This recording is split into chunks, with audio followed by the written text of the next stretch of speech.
Hello there, I'm Dr Phil. Today we're going to be talking about sweating and smelling. Lovely. Notice I haven't used the term body odour because that's quite a pejorative term, and to be fair, all of us smell. You go into anyone's bedroom after they've slept with the windows closed and it whiffs a bit. There has to be an evolutionary reason for this, and I suspect it's so that we mate with the same species. The female emperor moth puts out a pheromone that can be picked up by its partner 6.8 miles away. Likewise, a lot of partners, if you ask them off the record, say that they like the smell of each other. You know, people often say, oh, I'm a legs man, I'm an eyes man, I like personality, I like a sense of humour, I like a tight bottom. It's me personally. But often, it's the smell. You will often find partners smelling the top of each other's heads because they get off on the pheromones. So don't be ashamed of smelling, we all smell, it's there for a reason. Some people seem to smell slightly more than others, and often it's down to sweating. Not the sweating itself, because sweat itself doesn't smell at all. It's the colonisation of that sweat by bacteria that causes the smell.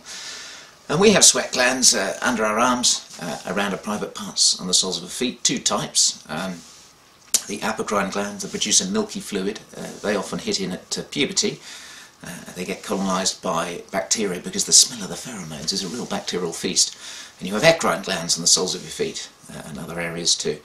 And we produce about 3 litres of sweat every 24 hours to control our body temperature. About 2.1 mils a minute, that is, and it's that colonisation by bacteria that causes the smell. Sometimes it isn't particularly offensive. Sometimes it smells more. When you've been eating onions or curries or certain foods, it can make your sweat smell more. So what should you do about it? Well, if you don't like the smell, or your partner is just raising their eyebrows, washing sounds like a fairly patronising thing to say, but generally after you've sweated a lot, it's worth getting in the shower fairly quickly. And washing those areas, and also drying carefully afterwards, because the bacteria like moist areas. So you can wash yourself, but if you leave it moist, the bacteria have a little feast there. So dab yourself dry. In the old days we used to use talcum powder, not so popular these days. Wear light pants, I mean light fitting, it could be light coloured as well, cotton rather than synthetic, nothing too tight. Don't wear woolly socks in the summer, fairly obvious stuff. Change your socks every day. Despite that, some people seem to sweat or smell excessively. The excessive sweating can occasionally be a marker for another disease, such as thyroid disease. So if you find yourself really sweating excessively, and it's quite a new thing, or sweating at night, go to your GP, get that checked out.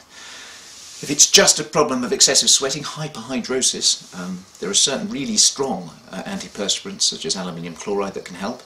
And just occasionally Botox or a surgical intervention can help improve things, but that's pretty much end of the line stuff most people manage without. If you want more information on sweating, go to the sweating section of the Embarrassing Problems website. If you'd like more information about Dr Phil, go to drphilhammond.com. Have a nice day.